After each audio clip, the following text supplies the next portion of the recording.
سلام، صدای منو از یک شب بادی میشنوین. نگاه کنین ساعت 7 الان که من دارم ویدیو رو میگیرم، 7:30 دقیق در روز صحبت کنیم.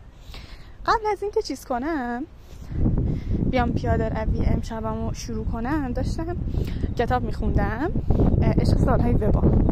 این کتاب رو من 2-3 ماه دارم میخونمش، بعد یه حالی هم شده که همزمان که دارم میخونمش و از خوندنش لذت میبرم و هم در کنارش کتابای دیگه هم میخونم، کارهای دیگه هم انجام میدم و کلا یه حال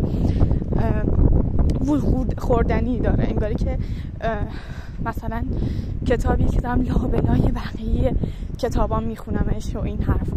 حالا از اینا بگذاریم. چیزی که میخوام راجبش بگم اینه که واقعا وقتی که میخونیش، من الان صفحه 480 نمیدونم 400 خورده ام، به 80 نرسیدم هنوز، خیلی عدد بزرگی رو گفتم. بعد الان اون جای کتابم 420 خورده و میتونی هر چی که دارم بیشتر میخونمش، تا مثلا انتهای کتاب تقریبا 100 صفحه مونده و هر چی که بیشتر این کتاب میخونم بیشتر این حسو بهم میده، انگار که مثلا این نویسنده نشسته مثلا یه صبح زود نوشتن رو استارت زده، شروعش کرده و ببین تا لحظه ای که اون کتابش تموم بشه و اون 6-7 فصل رو بنویسه، اگه اشتباه نکنم اون تعداد فصل‌ها رو بنویسه، احساس میکنم که اصلا چیز نکرده، مکس نکرده، پشت سر هم نوشته.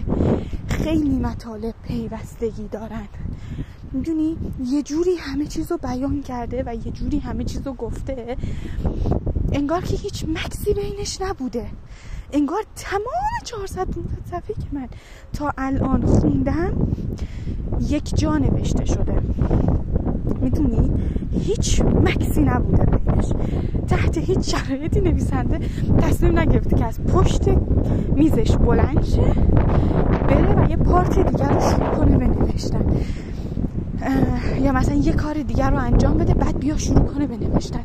خیلی پیوسته است، خیلی دوستش دارم و واقعا تجربه قشنگی خوندنش، بهتون توصیهش میکنم. داستان عشق و وفاداری رو داره میگه و خب یه دیدی که حالا من نسبت به این عشقی که داره بیان میشه دارم اینه که چرا یه مرد باید انقدر وفادار باشه و انقدر همه چیز زندگیش رو گره بزنه به یه نفر، و همزمان اینجوری هم هستم که خدای اون زن چی داشته، خدایا اون مرد دیگه چقدر عاشقه. و اینکه ببین حتی معشوقایی که داره، هر جا که احساس میکنه این رابطه داره از اون عشقی که این مرد داره فراتر میره، از اون رابطه‌ای که داره فراتر میره، قرار جای معشوق نوجوانیشو بگیره، جوانیشو بگیره، همونجا تموم میکنه همه چیزو. یعنی یا من مال فلانیم یا مال خاکم، تموم شد و رفت. و این خیلی برام جالبه، واقعا جز اون عشقای توی رماناست که آدم میگه واو خدا، یکی عین این حجمه وفاداریش در این مسئله که من تو رو میخوام به دستت بیارم ها.